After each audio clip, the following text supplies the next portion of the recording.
Hello again, got Coach T here, Greg Thomas. I'm the head wrestling coach at Olathe Christian School in Olathe, Kansas. We've got one of the moves we've had a lot of success with is called Spladle. Some people around the country call it a shawless cradle. And we call all kinds of funky things, but there's a lot of different variations, about 14 in all. We're going to show you about 3 or 4 quickly here and give you a little bit of a breakdown on how to do some of these things. We travel around the Midwest doing clinics all over, showing people how to do these things. Be glad to help you out if at all possible. Right now we've got with us today, we've got Reese Wagner, he's a freshman, wrestler 140 for us, 145. We've got Ben Scooby Ginnenthal, he's a sophomore, and both these guys are very good at the Spladle. And so we're going to show you several things here right now. Spladle actually is a move that when most people shoot single legs, or some people call them inside steps, or high crotches or whatever, where they attack one leg. And so we developed ways to stop that. There's a guy named Wade Shawless, who's a 7-time world champion. He perfected this thing. It's called the Shawless Cradle. And so we just show little fun variations with it and have a good time with it. So right now we're going to show you a couple quick variations. We'll have Scooby shoot a single leg on Reese. We're doing the standing Spladle first. There's inside and outside. The single leg right there. So you hit on the inside with a single leg. Okay? What you want to do is keep hip pressure. Reese got hip pressure. You see that? Right here, you got pressure here because you don't want to be able to pull his head out. Then he goes inside the crotch. This is inside. This is inside Spladle from a standing position. Goes inside. Hooks his hand. Suction grip 2-on-1 on that leg. While he's standing, he's going to take his left leg, the leg that he has, that Scooby has the single leg on, and he's going to thread and hook it right behind his knee. So while he's standing, he's hooked behind the knee. And now what he's going to do, nice and easy here because we don't have much match, but he's going to roll him real slow and roll him on his back. Bang, like so. Okay, so now what you have, Ben has, keep holding the leg, Ben. Ben shot a single leg, he ended up rolled over, and then Reese has a 2-on-1 on this leg. At the Achilles here and at the knee. He keeps this leg on the mat for balance and stability because this guy's going to be fighting like a tiger, so you got this leg on the mat for balance. Reese should be on his side, and he's got hip pressure. Stomach is driving Scooby's head this direction. Okay? Referee starts counting, therefore he finally figures out that this guy has a takedown. So once he has that, then you take the other leg and you hook it behind his Achilles. So in effect, you have 2 2-on-1s. You have here 2 legs on one leg, and you have 2 hands on one leg. So you have a double 2-on-1 here. And the pressure is you want to take the legs back that direction. So now this gets very painful. I've heard this is the second most painful hold in wrestling behind the guillotine. So be very careful in practice with your opponents. Okay? Reese is on his side. He's got a lot of pressure here, so his head can't slip out. So basically what he's making him do, he's making a wish. He's bringing Scooby's head this way, and he's bringing his legs that way. So when you do this move and you get good, you're going to get all kinds of grunts and stuff. So make sure you have your camera ready and your camcorder. Some good photo work here.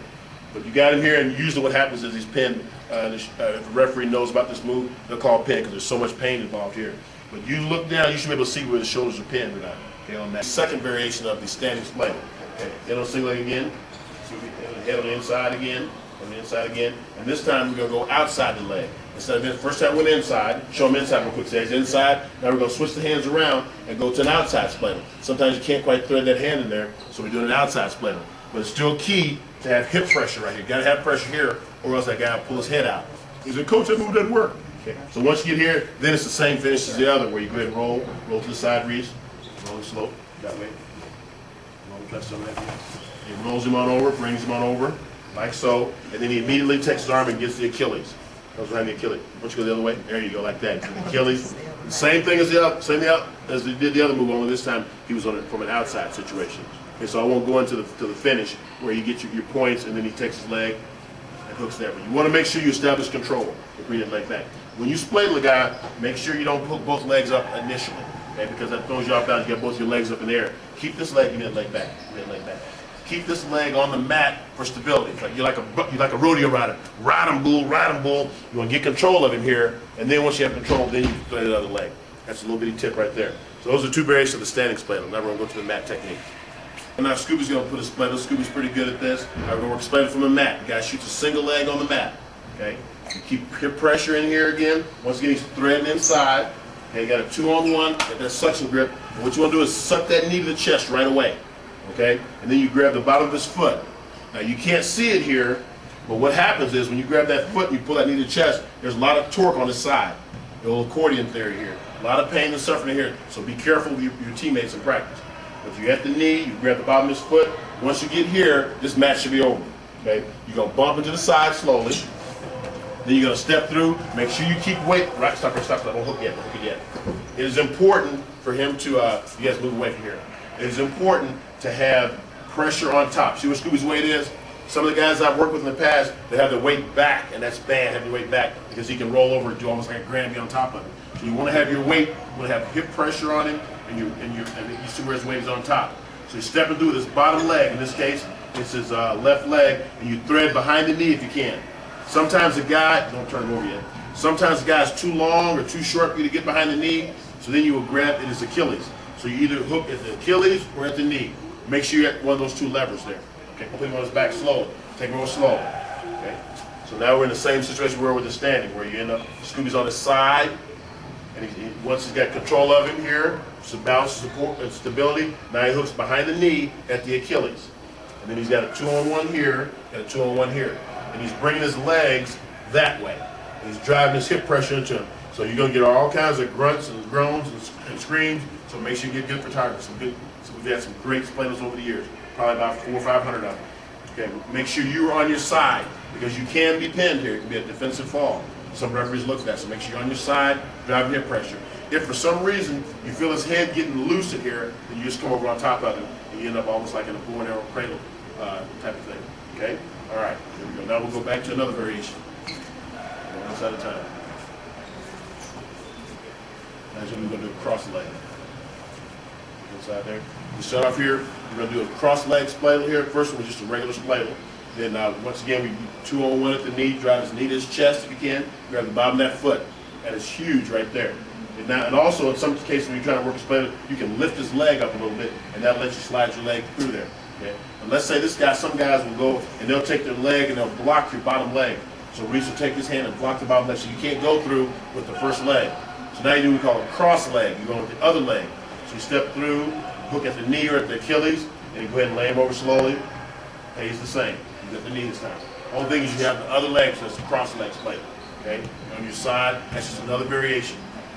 We've done this for years and years, and different people have found out ways of stopping the regular way. So then we kind of gone to the laboratory and come up with some different ways. That's another version of it, cross leg Spladle. All right? Get on the outside. Get on the outside the other way. Here we go. Now we're going to work on a cross body Spladle. Okay, we did the cross leg, where you do the opposite leg. This is a cross body. And there's several variations of this. We're going to show you one variation today. Okay? His head's across the body. It's like he's going up on like a double leg or a high C, or he did a single leg with his head on the outside.